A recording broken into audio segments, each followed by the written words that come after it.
Hello and welcome to the Packaging Europe podcast. I'm Tim Sykes, and today we're reflecting on a transitional moment at CEFLEX, the consortium bringing the flexible packaging value chain together to build a circular economy in Europe. And I'm delighted to welcome the legendary Graham Houlder, who is the outgoing managing director at CEFLEX, as well as Arne Jost, who is part of the new leadership team taking it forward and serving as the External Affairs Director. Welcome to both of you.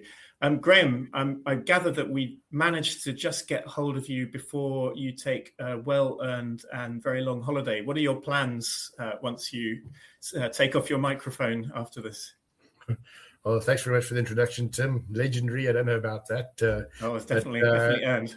But yes, we in a week's time I'll be in China visiting my daughter, who's there on a short secondment, and hopefully getting some guided tour help around China, because it's a very different place, and if you don't speak the language, and so we're really looking forward to it. It's quite exciting. Haven't had the opportunity to do this kind of traveling during business life. So we're really looking forward to it. Great. Well, wishing you a fantastic journey. And Arne, welcome to the podcast. We've had Graham on Packaging Europe podcasts and live streams many times, but it's our honor to have you for the first time, and hopefully not the last. What are your first impressions having started work at CEFLEX in the last few months? Thank you, Tim. Well, actually, I know CEFLEX more or less from the beginning, because I used to work for MTM Plastics, which was one of the founding members of the whole approach. And when I moved from MTM Plastics to Henkel Adhesive Technologies, I stayed with CEFLEX, and I was part of the steering committee for more than 1 year around 2020. So I had already a good understanding of CEFLEX, luckily. But then changing sides and becoming part of CEFLEX, of course, offers you different insights into the structure, into the topics, and also into the details. And that is interesting. And I think it takes some time to grow into all these aspects and to also put them together to form a narrative out of it. But until now, it's really rewarding. I have a very, very nice leadership team where I'm part of, with Liz Morris and Mike Jefferson, who've already been with CEFLEX for a lot of years. So I'm really looking forward to understanding better what CEFLEX is, how it works, and also shaping the future of that mission circular, where CEFLEX is the front runner. Thank you. Well, we're talking about CEFLEX at something of an inflection point in its history, and I'd like to take the opportunity today to look back at what it has achieved over the years and look forward at what's going to be on the agenda in the coming years. And let's start then, Graham, with you and reviewing the progress that we've had so far. And I remember quite distinctly sitting next to you at a dinner maybe about 10 years ago in Zurich. I'd never met you before. To be honest, I didn't know who you were until we were introduced. But then my sort of attention was really piqued when you started telling me about a new initiative in the pipeline called CEFLEX, and it sounded very interesting. And since then, I've had the privilege of witnessing from the sidelines how the project has grown in size and also in complexity. And for me, this is perhaps the single most important European cross-industry collaboration that I've witnessed in my career. So it's been really a privilege to have had that window on what you've been doing. I'd like to ask you if you could reflect on the journey that CEFLEX has been on, and obviously that you've been on as part of it, and how it has grown in terms of scope, in terms of progress, and maybe in terms of the clarity that you have about the task at hand from that moment of inception to where it stands today. Thanks, Tim. I can't say I actually recall that dinner in Zurich. I guess your conversation was more memorable than mine, Graham. Yeah. I mean, yes, thank you very much to Packaging Europe for your continued support and participation throughout this journey. And it really has been an exciting journey. When we started back end of 2016, beginning 2017, there were maybe 20 or 30 companies participating in the discussion.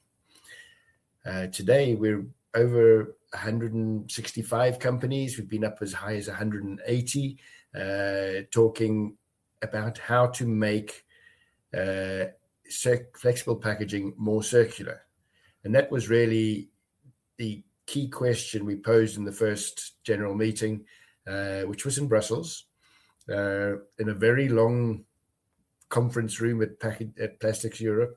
And we said, well, what does circular actually mean? And 10 years ago, the concept of circular packaging was something completely new. And I'm very pleased that we managed to define in the first probably 2 general meetings a vision or a mission that explained what we were trying to do with flexible packaging materials. I mean, the collect, sort, and recycle it was pretty obvious, but the key difference was that recycled materials has to be redeployable in applications, not necessarily packaging, so that it all gets used up, because that's the only reason why you would actually spend all that money collecting, sorting, and recycling it. It has to be a viable business, and can you actually do that? So, I mean, we've spent the last 10 years really filling in the gaps in the knowledge that we identified in those first 2 meetings. Can it be collected? How do you collect it? How do you sort it? What is sortable? How do you recycle it? And do you want to turn it all into park bench quality? Or is there a limit to the demand for that? Or do you actually need to upgrade the quality so that it can go back into potentially food packaging, where a lot of flexible packaging is deployed today? So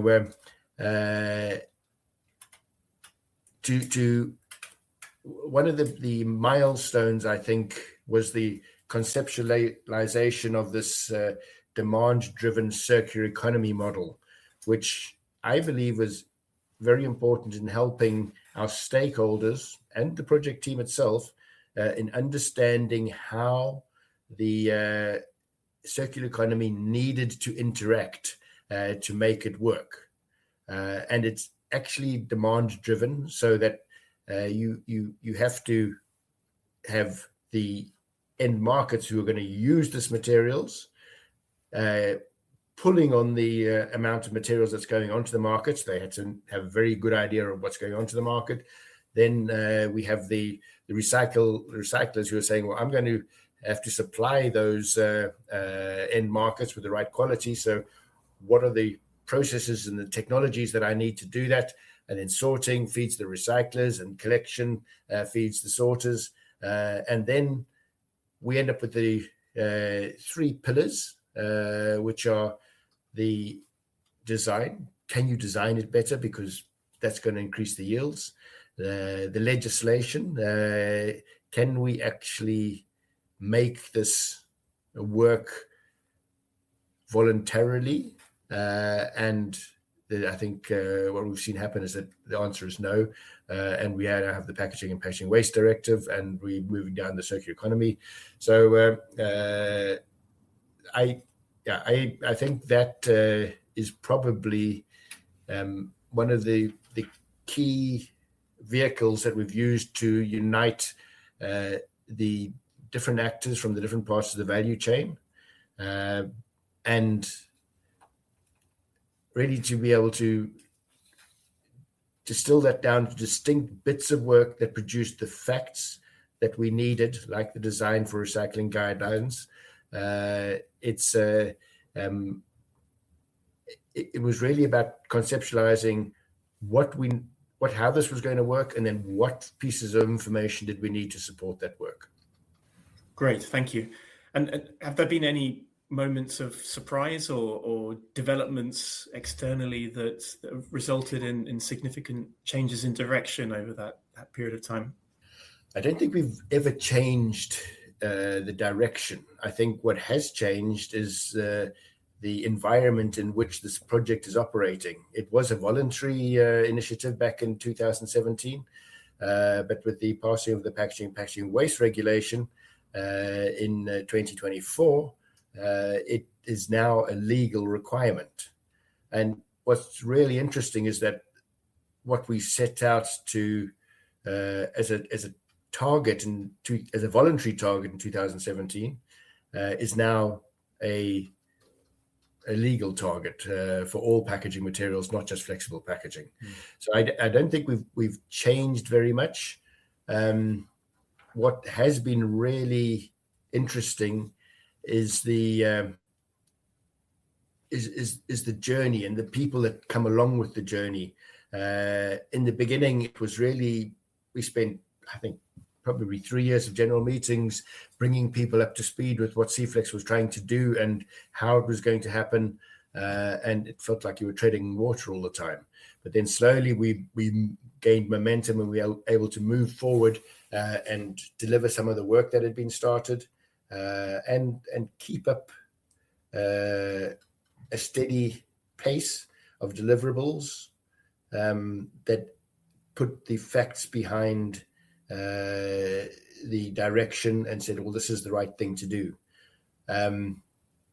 Maybe with hindsight, we might have started tackling the difficult questions of extended producer responsibility and the economics behind the systems a bit earlier.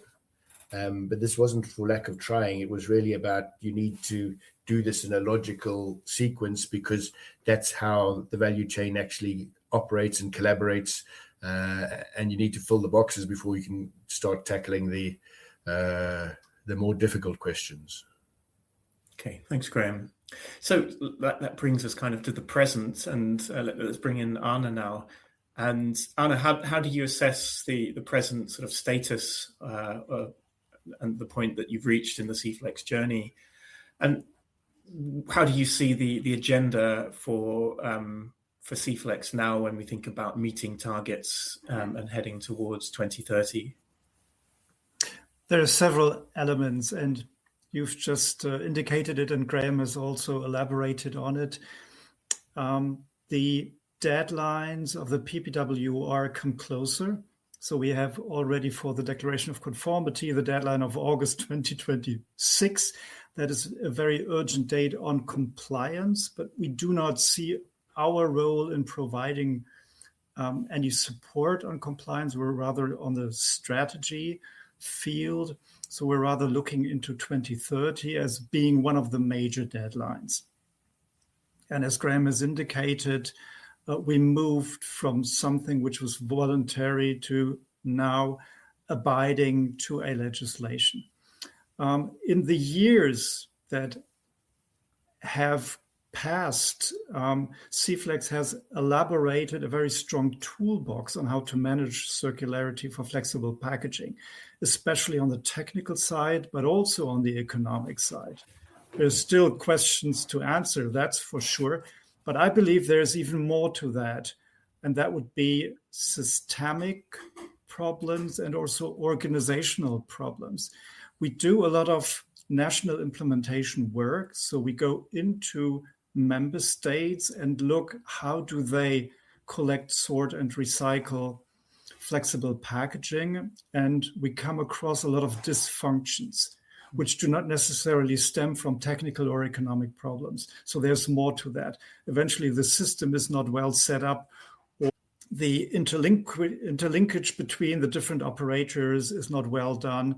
You have competitive schemes, you have monopolies, etc. So there are a lot of things which eventually do not work well and needs to be improved. And we're collecting that and we're learning from the national experiences to be able to create something, if you like, a set of golden rules, how EPR systems or circularity or flexible packaging should work. There are countries which work very well, and there are countries which really are far behind. And we would at least be at service to these countries, learn from them, but also propose our findings to them. And then we also have the problem that we do have the PPWR as is, but for me it's a skeleton legislation because we're still missing a lot of delegated and implementing acts, which will tell us what the final reality of that legislation will look like.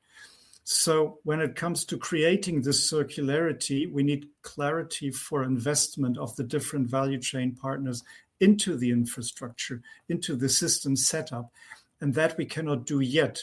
So we would need to forecast, we would need to build scenarios of what will happen, and there might be changes which we cannot foresee in the political life, in the Brussels bubble, but also at national level. We do not know at the moment how the enforcement will be done at national level, and it will probably vary a lot from state to state or country to country.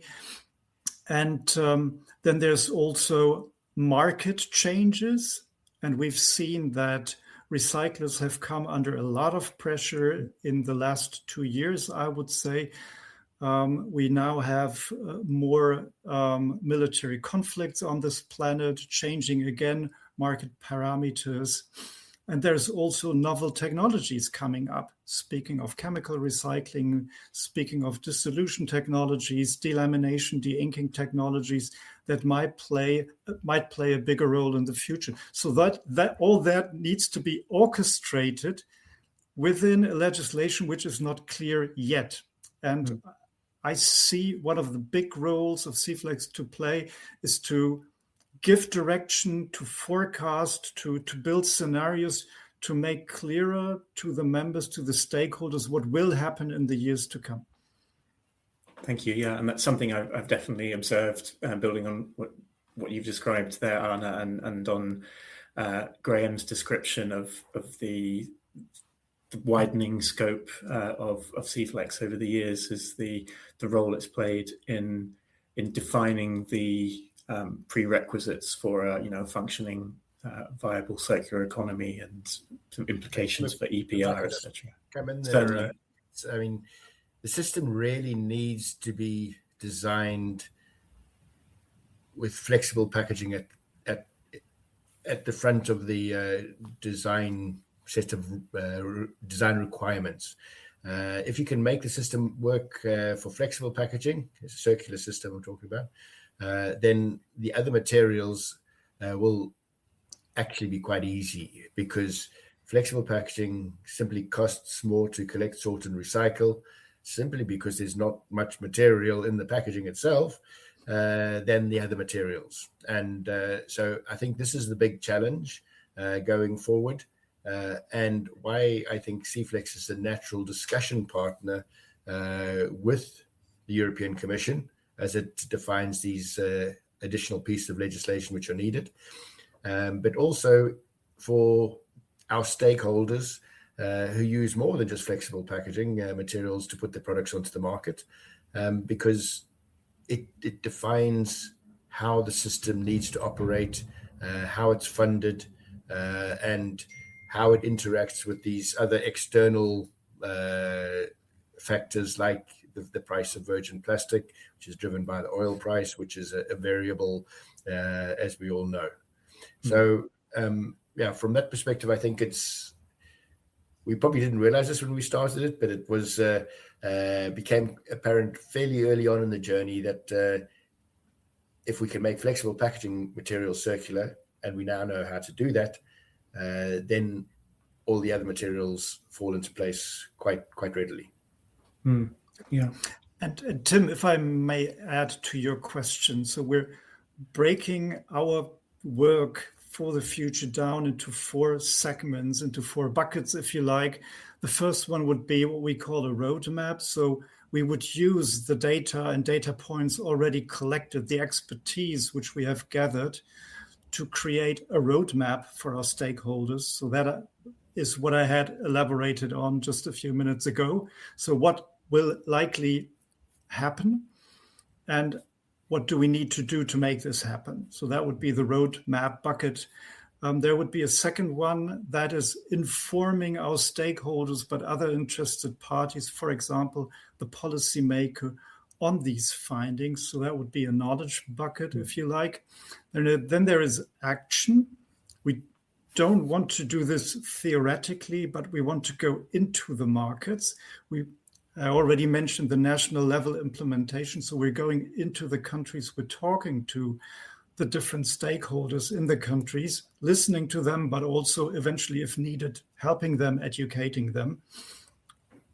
We do work in reports, in webinars, etc. So that's on the knowledge providing side, but also on the action side, assessing new technologies, what can we do with them, will their role be in the future, etc. And then we have the policy aspect, which came at a later moment within the CEFLEX history, but with the idea we need to engage in shaping that legislation. As Graham has said, there are delegated and implementing acts coming up, and the policymaker is listening to CEFLEX because we have this acquired expertise on the technical side, on the economic side, but in the future, hopefully also on this political, organizational, systemic side. Thank you. And thinking about the stakeholders within CEFLEX, and homing in on your question of action, what do you see as the key priorities for the different parts of the value chain in terms of their actions? There are different, that is for sure. We see for material suppliers that the design aspect is very important for them. We see for brand owners that they're more on the EPR system, packaging recovery organization side. So they want to make sure that they pay the amount necessary to fulfill the mission, which is now a legislative mission. The converters are somewhere in between. They need to make sure that their packaging design fulfills the needs of the design step, but also of the packaging waste management step. And recyclers, I would at the moment say, would like to survive. We have a very difficult moment with recyclers, and we need to support them. My personal belief is that recyclers should not be looked at as industrial partners, but rather as service partners. So EPR systems and PROs need the recyclers to make this happen. And we cannot just let them go because material from East Asia is eventually cheaper. I think we need to focus on the proximity principle in Europe, and we need to make sure that the infrastructure is robust and sustainable. Okay, thank you. Okay, so I'd like to also once again look a little bit back and reflect on lessons that have been learned from the CEFLEX journey to date. And Graham, as you are on the verge of departing, are there any lessons that you've learned over your period in the leadership that you think are particularly important for CEFLEX to assimilate as it grasps with the challenges of the coming years? I remember one of the first realizations was that there's no operating manual for the circular economy back in 2017. Well, hopefully there is now.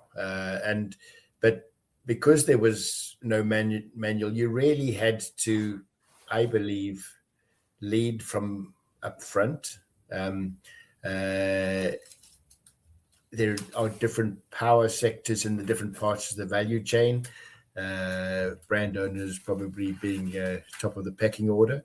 But getting them all to collaborate together constructively happened. And I'm not sure how it happened, but I do believe that there was this requirement to be open, be constructive, to lead from the front, so to keep moving the discussion on, so that people were getting answers to the questions before they actually posed the questions. And I think that was very important. Every general meeting we had every 3 to 4 months, you can track the progress being made, which was very important. And I think the two other points which were really important. One was that everything in the project was treated as non-confidential. So that created an open atmosphere and allowed people to share. One of the biggest challenges is getting people back into the meeting after the coffee breaks at the general meetings. And the second point there was having the conviction and the support from the board, the steering committee, that there are some things where there's a red line and we have to say no. Now I'm thinking PVDC and some of the other areas which we ultimately backed up with facts of testing, like the testing of nylon and its impact into the recycling process. So it was this conviction and support to be able to say no to certain areas where it was necessary and where we had the facts to back it up. Great. And I mean, for me, CEFLEX is one of the most outstanding examples of value chain collaboration, regardless of the importance of your mission. I think there are lots of other areas where packaging needs that kind of collaboration to solve problems. So as you know, maybe a last opportunity to tap into your wisdom, Graham, from this experience. Are there any particular pieces of advice that you could give to anyone who's trying to accelerate change with regard to facing the challenge of breaking down those barriers between competitors or different parts of the value chain, or indeed building bridges with other platforms? I think that we're in a position now where the value chain in a particular packaging sector is used to the concept and values the collaboration across the different parts of the value chain, especially when it's a regular event and it's a safe environment to have these difficult discussions. I think where we have so far is extending the openness and the welcoming and the collaboration to other parts of the packaging value chain. We very often end up competing with each other, which you have to ask yourself, why are we all trying to make these materials circular? I think that's an interesting angle to broaden. And then if we can make it work in Europe, could we potentially make it work, or why couldn't we potentially make it work by adapting that model in other parts of the world? So I've always been very pleased with the collaboration that's happened in CEFLEX. I'm not sure I can take full credit for it happening. It was just something that happened along the way and has served as a good example as to what you can do when you have this level of collaboration and this level of trust. So hopefully that answers your question. Yeah, that's a great insight. Thank you. And Tim, if you allow, I would like to add to it.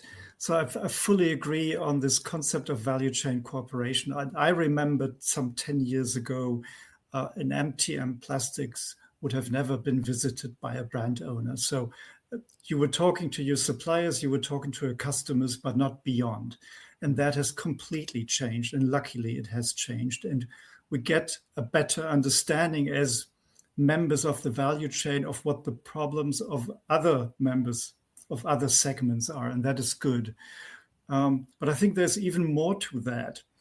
And I've noticed that rather recently in working for Henkel, that you also need to break it down, not along the value chain, but also within a value chain group, because it might be that the representatives of companies understand the concept, but then they need to communicate and cascade that into their own companies.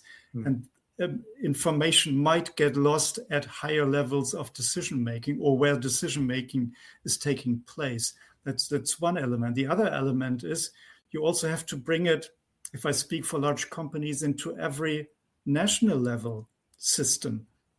So if you're sitting in the headquarters, do all the national representatives of your company are aware of what you're thinking about that circular mission or mission circular, and can they apply it in their country, in the EU member state, UK, etc.? So have they understood what the HQ is thinking? So the whole thing is even more complex than aligning the value chain. You also have to align the systems within a value chain group. So there's more work to do, I'm pretty sure. Absolutely. I think it's about building understanding, and now lots of the legislators in DG Environment and other parts of the European political world, they've seen sorting centres, they've seen recyclers firsthand. I mean, Arne mentioned it, a brand owner going to a recycler, it just didn't happen 10 years ago. But now everybody is starting to understand the bigger picture. And I think that's absolutely key to having successful collaboration, is building that understanding. Indeed. So we're coming to an end of this podcast, and I wanted to invite both of you to have a final word and perhaps a call to action. Graham, let's start with you first. Well, thank you for the opportunity to bow out like this. It's not without some regrets, obviously, but it is time, I think, and I've realized that we need more hands on deck, as they say in English, because once you've got the vision and understand what's necessary to deliver it, you actually have to implement it. And you need more leadership, younger leadership, more energetic leadership to go out and make this actually happen in reality, on the ground, in the member states, with the member companies, or the stakeholders, as we call them, because that's the only way it's actually going to happen. So job not yet done. The concept is there. The implementation is still going to require a lot of work and a lot of collaboration. So if I could make a plea to all the stakeholders who are currently participating in CEFLEX, please continue to collaborate. And to all those not collaborating in CEFLEX yet, it's a unique, warm environment, and I believe our stakeholders, we haven't lost very many at all, really value this opportunity. So I think I'll stop there. Thank you, Graham. And so, speaking of young and energetic leadership, we'll give Arne the last word. That's very kind. I'm less sure about the young, but I'll take it as a compliment. We have to acknowledge that packaging waste management in Europe is a very complex matter. Most of the markets are artificial. They wouldn't be there if we had not EPR systems and license fees, financing, collection, sorting, and recycling. And that creates a complexity which is hard to grasp and which makes it very difficult to forecast what will happen, especially, as I had already stated, with the politics around it, the economics and the technical aspects and systemic aspects. So with that said, we still have a lot of work ahead, and we might be surprised at some moment or another of what will pop up in this journey towards circularity. It will create a lot of challenges, but also opportunities. And if you're capable of orchestrating or mastering this, then you can not only face the challenges, but you can also take advantage of opportunities which come up at some point. So from that perspective, I would say, let's continue to drive the show, prepare ourselves well, and interact with all the players to make sure this works. And my call to action would be, dear stakeholders and interested parties, please interact with us, talk to us, send emails, give us a call, make sure we understand your needs, and let us exchange on what needs to be done. What I can already say, with the complexity of the market, and Graham has put it, flexible packaging is one of the more difficult, or one of the most difficult segments or packaging categories. Unfortunately, this will cost money. This is unavoidable, but let's make sure we can master it as efficiently as possible. So I'm really looking forward to that exchange with stakeholders, but with all interested parties. Thank you, Arne. And clearly there's very important work to be done over the next few years. And for our part, Packaging Europe will be very keen to continue to support that conversation that you're having with all of the stakeholders, not least at the Sustainable Packaging Summit, which takes place in Utrecht this year on the 10th to 12th of November. Graham mentioned taking the lessons of CEFLEX to other regions. And I should also mention that our mutual friend, Mike Jefferson, and myself will be participating in a conversation in North America, in Nashville, at SPC Impact in April, talking about what lessons can be drawn from the European experience in the US. So lots of conversations to be had, lots of progress to be made. Thank you, Arne, for joining us. Thank you again, Graham, for joining and for really important work over the last decade with CEFLEX. Thank you very much, Tim. Thank you, Arne. And thanks to our audience for listening. We'll be back soon with another podcast. Until then, goodbye.